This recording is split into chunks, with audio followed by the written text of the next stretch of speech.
nih, yang punya aset di bawah 50 juta atau omset di bawah 300 juta. Nah ini di Indonesia itu paling banyak adanya di sini. Ada 63,4 juta pengusaha di usaha mikro dan small. Ya. Kemudian kalau dilihat nih dari keseluruhan data ini, total unit usaha di Indonesia itu 97%-nya UMKM. Luar biasa ya, benar-benar UMKM Indonesia itu sangat strong, besar sekali. Dari total 66 juta unit usaha, ya jadi memang banyak sekali UMKM di Indonesia. Dari lapangan pekerjaan yang disediakan oleh bisnis UMKM, itu memang 90% daripada bisnis lainnya. Jadi memang UMKM itu nggak cuma sendirian saya berusaha, tapi membawa banyak orang, membawa teman-temannya, membawa orang lain untuk ikut berbisnis, ikut berusaha. So 90%. Nah, dari total semua nih pelaku UMKM di Indonesia, 61%-nya itu benar-benar berkontribusi untuk pertumbuhan PDB Indonesia. Luar biasa ya. Memang Indonesia tuh banyak sekali UMKM, dan ini yang harus kita selalu camkan, bahwa bisnis sekecil apapun itu bisa merubah nggak cuma satu orang, dua orang, tetapi satu kota mungkin bisa. Ya, kalau kita tahu juga ada Yogyakarta batik pokoknya gitu kan, Surakarta, Solo batik. Nah kemudian nanti di Bali lain lagi. Indonesia itu kaya sekali. Oke, next. Di lain sisi, pengusaha UMKM itu memiliki tantangannya sendiri. Biasanya akses terhadap pembiayaan, ya kan? Mau butuh modal lebih besar, saya mau gedein, nggak gampang. Iya kan, bingung mau carinya kemana. Jangan sampai kepinjol, takut ya kan. Oke, terus kemudian kedua, norma budaya dan sosial. Ya, karena mostly kalau ini UMKM ini kan banyak wanita. Wanita itu selalu nomor satu siapa? Anak dan suami. Nah setelah itu baru berbisnis gitu kan ya, enggak nomor satunya gitu kan. So ini juga mungkin memang normanya kita bagus banget, tetapi kita juga harus fokus kalau kita mau berbisnis, jangan setengah-setengah ya. Oke, next adalah kesempatan untuk mentorship networking. Bapak Ibu yang ada di sini sangat beruntung ya, diundang oleh Mr. DIY untuk bisa hadir, bisa belajar nih gratis. Kalau mau belajar, cari belajar itu kursus sana sini harus bayar, bingung lagi gitu kan. Ini bayarnya berapa? Nanti saya kayak gimana? Tapi kalau di sini kita benar-benar mau memberikan yang terbaik, tapi memang kesempatan mentorship dan networking ini enggak selalu ada. Jadi harus gercep. Kalau lihat ada financial literatur, itu buru-buru daftar. Jangan ketinggalan ya. Terus yes, literasi finansial ini kebetulan kemarin juga saya baru membawakan literasi keuangan bareng sama Mr. DIY di FIBUI di Universitas Indonesia. Jadi even mahasiswa aja kita sudah kenalkan UMKM itu kayak gimana, persiapan mereka. Jangan cuma mikir oh saya mau beli kopi tiap hari. Saya ajarin anak-anak kuliahan tuh kayak gitu. Kopi sehari itu minimal 50.000 saya bilang. Coba kalian tabung 50.000 sehari buat simpanan modal usaha. Kalau mau usaha kecil-kecilan lumayan kan. Terus diem, iya juga ya gitu. Ya seperti itu. Oke, next. Tips untuk mengelola keuangan dan investasi dalam bisnis. Next. Oke, nah ini adalah tips yang kita harus persiapkan sebagai UMKM. Yang pertama, pada saat kita memulai bisnis, pastinya harus mengumpulkan modal ya. Kalau mau bisnis, even itu mau bikin nasi uduk kah, mau bikin selendang, jemputan apapun, pertama adalah mengumpulkan bisnis. Yang kedua, jangan lupa izin itu penting. Jadi kalau mau bisnis, jangan nanti aja deh izinnya, nanti kalau udah gede, kalau udah nanti gitu. Tapi kalau itu nggak diurus, nanti jump in, udah di tengah jalan, mundur lagi balik, baru ngajuin izin segala macam, ya. Terus kemudian membuka rekening. Nah, ini nih yang lucu. Semua UMKM itu kendalanya adalah kalau punya rekening tabungan, itu uangnya campur-campur. Uang belanja dapur, uang jajanan anak, ya kan? Uang sumbangan bulanan gitu kan ya, cemplung semua ada di situ. Waktu suruh ngitung, untungnya berapa, untungnya usaha kalian gimana? Terus dia, kalau udah dihitung sih untung ya, tapi uangnya kemana ya gitu kan? Nah itu penting sekali. Kenapa harus memisahkan rekeningnya? Memang kesannya jadi banyak ya rekening saya ya, tapi Bapak dan Ibu jadi bisa menghitung, melihat ini bisnis saya jalankan untung nggak? Kalau nggak untung kan ya pusing. Tapi kalau untung uangnya bocor terus kemana keluarnya gitu ya. Jadi memang ini adalah pada saat mulai bisnis kita harus selalu memperhatikan hal ini. Kemudian mungkin saya lanjut ke atas dulu ya. Baru ke operasional bisnis. Nah makin gede nih. Banyak nih helpernya, banyak karyawannya gitu kan ya. Itu harus ada pembayaran gaji. Jangan sampai nanti karyawan udah waktunya gajian kita lupa, ya kan. Nanti tanyain, "Bu, mana?" gitu kan. Ya, pembayaran gaji. Terus pajak. Pajak itu penting. Kita semua udah ada NPWP di dalam KTP kita ya. Jadi itu juga penting. Terus pencatatan pemasukan keluaran. Nah itu tadi. Kalau rekeningnya dipisah, ibu-ibu nih lupa karena sibuk mau masak dulu, nunda dulu segala macam. Tapi karena ada di dalam rekening, gampang nyatatnya. Oh ini masuknya, oh ini keluarnya. Karena dia dipisah. Ya. Terus the next setelah operational business makin besar, udah makin happening nih usahanya. Harus lebih ke pengembangan bisnis. Mulailah menabung. Kalau udah dapat untung, jangan dihabisin lagi. Ditabung sebagian supaya usahanya makin lama makin besar. Kemudian investasi. Nah tadi instrumen falas ini juga penting ya. Kenapa? Karena kalau nanti Bapak dan Ibu sudah mulai besar, mulailah ekspor ke Malaysia, ekspor ke Amerika kayak Mbak tadi cantik itu ya. Udah ekspornya ke Amerika. Uang bayarannya dalam bentuk mata uang asing. Jadi itu juga harus diperhatikan. Kalau misalnya belum membutuhkan mata uang asingnya, buka aja rekening tabungan, taruh di dalam tabungan pakai mata uang asing. Waktu nanti butuh baru tarik. Kadang-kadang nggak butuh udah ditarik-tarikin udah nggak kepegang lagi ya kan uangnya udah dirupiahin udah balik lagi tuh ke jajanan kemana gitu ya. Oke, next. Setelah semua ini dicatatkan, setelah semua usaha makin besar, long termnya apa? Kita mau lebih besar lagi, makin bisnisnya makin ada, makin bertambah, makin meningkat. Perlu satu, yang pertama, rekam jejak cash flow konsisten. Ya tadi dari rekening tabungan itu dipisahin terus dicek.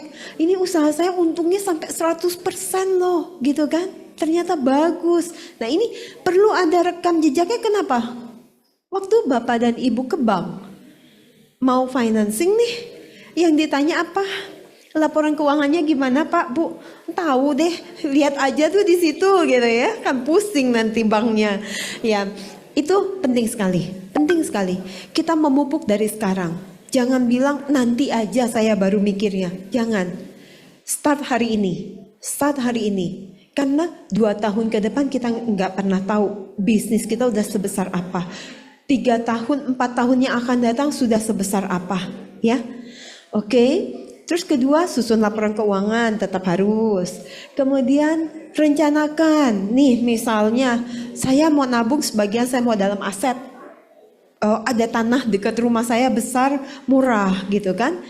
Lumayan bisa ngembangin bisnisnya di situ. Lumayan mungkin workshopnya makin besar gitu kan. Gak apa-apa beli, gak apa-apa. Nah itu salah satu untuk merencanakan jaminan aset juga. Nanti kalau udah makin besar, warehouse-nya, gudangnya, workshop-nya gitu kan, makin bagus, harga asetnya naik. Terus pada saat Bapak dan Ibu mau, oke, saya mau kembangin lebih besar lagi, saya mau ke bank, bisa dijadikan jaminan gitu. Terus kemudian tujuan utamanya adalah apa? Jejak rekam finansial ini untuk dapat bisa dibiayai ke bank. Itu keyword di mana perusahaan Bapak dan Ibu sudah dianggap mature dan bankable, ya, udah bagus. Jadi semua orang akan bisa lihat itu. Even buyer juga akan lihat, oh ini perusahaannya bagus, ya. Terus nanti satu lagi sebelum saya lupa, Bapak dan Ibu udah tahu kan ada perseroan terbatas perorangan.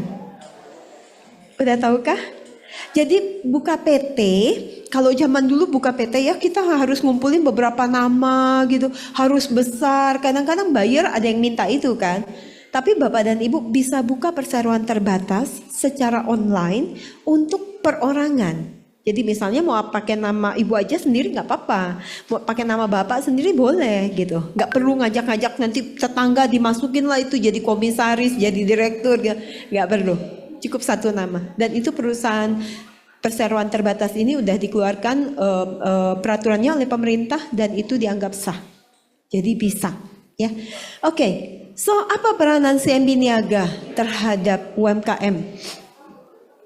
UMKM, 3 tahun sebelum saya pegang UMKM atau kita sebutnya kalau di CMB Niaga itu Emerging Business Banking atau EBB, itu mostly hanya dilihat adalah laki-laki, kebanyakan nasabahnya laki-laki.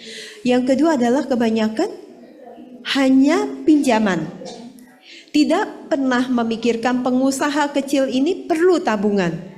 Jadi tahu-tahu loncat, oke, pinjaman. Si koko-koko yang punya toko dia mau pinjam. Oh ya dah, dia usahanya udah sekian tahun, dia mau lakukan pinjaman. Tapi kita tidak pernah incubate dari kecil.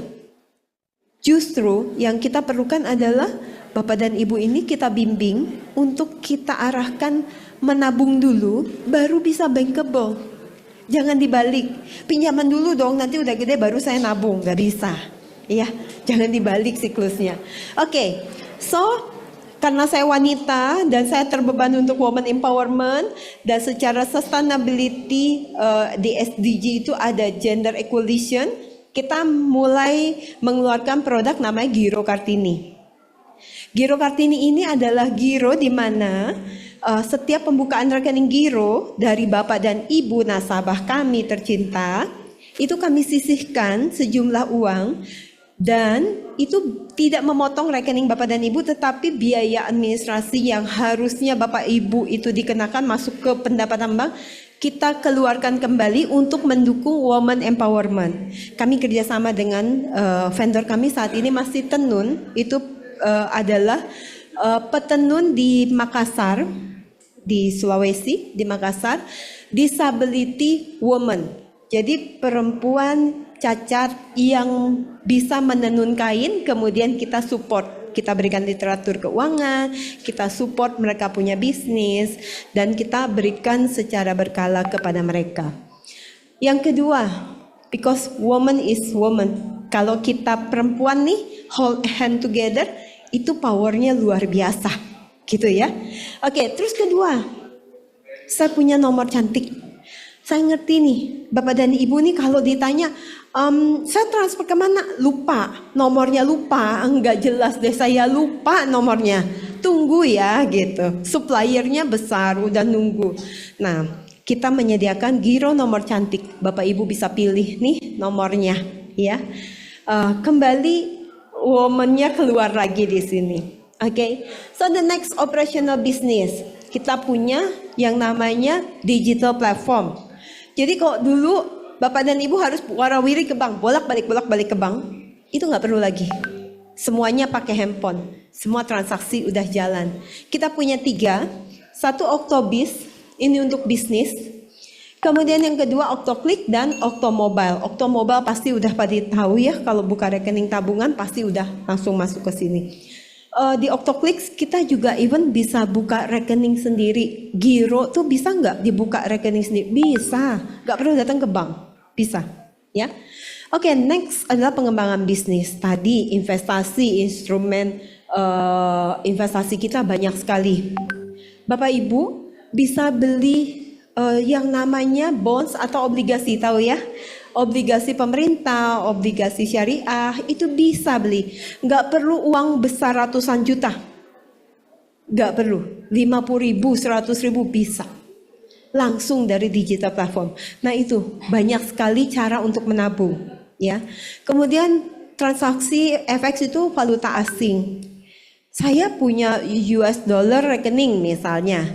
Uangnya saya butuh nih, ternyata mendadak saya harus pakai uangnya, harus ke bank. Enggak, 24 jam bisa diakses lewat digital, tinggal pindahin aja dari rekening US dollar ke rupiah, bisa, kapan aja bisa, ya. Nah yang terakhir, kita mau Bapak Ibu tumbuh bersama CMB Niaga untuk bisa dapat kami biayai bisnisnya di Emerging Business Banking. Next. Oke. Next, produk aplikasi kita, ini yang tadi saya cerita mengenai Giro Kartini, triple impact. Yang pertama, Giro ini khusus untuk para wanita. Yang kedua, mendukung pemberdayaan untuk pengusaha perempuan. Yang ketiga, kita care bahwa kita mau semuanya itu paperless, jadi nggak pakai lagi rekening koran yang dikirim-kirim dan itu mahal. Kalau ini bisa download sendiri ya. Nah, Giro nomor cantik itu bisa pilih nomornya, bisa pakai ATM, bisa juga datang ke bank. Ini nggak mesti konven, ada yang syariahnya juga. Jadi Giro Kartini syariah juga ada. Oke, next. Nah, kelola dalam genggaman yang tadi saya jelaskan. Ini kita punya digital platform, itu loginnya cukup dengan Face ID ya. Kalau lupa mulu pinnya jadi bisa pakai Face ID, tinggal ngadepin ke muka kita ya. Terus kemudian sidik jari, tidak pakai lagi token, bebas refund. Nah, kalau Bapak Ibu banyak nih transaksi ke bank lain, ke sana ke sini warawiri. Itu kita bisa kembalikan uangnya, biaya-biayanya kalau dilakukan lewat digital untuk certain amount, ini bisa sampai maksimal 2,5 juta setiap bulan kita balikin. Kalau Bapak dan Ibu ada transfer falas gitu, itu kan lumayan mahal, kita balikin sampai 2,5 juta. Dan RTGS ya, 35.000 lumayan loh, itu juga kita balikin. Dan fleksibel sekali, bisa diakses dimanapun juga. Kalau lagi ternyata pameran di daerah mana, ini juga bisa pakai terus ya, aman. Next. Oke, next. Ini yang tadi saya bilang, CMB Niaga cinta sekali dengan UMKM. Kami punya program namanya Kejar Mimpi Berani Bisnis. Jadi kita biasa bilangnya ngobis bareng-bareng UMKM ya. Ini program-program ini bisa diakses di Instagramnya CMB. Biasa kita ada tuh info-infonya ya. Di website juga ada. Kemudian ini merupakan edukasi literasi, sharing session, dan biasanya dibawakan juga ada beberapa pembicara yang bisa ngajarin Bapak Ibu untuk bisnisnya semakin besar ya. Kemudian kita punya Kejar Mimpi Lokal Berdaya. Nah, Kejar Mimpi Lokal Berdaya ini semacam platform.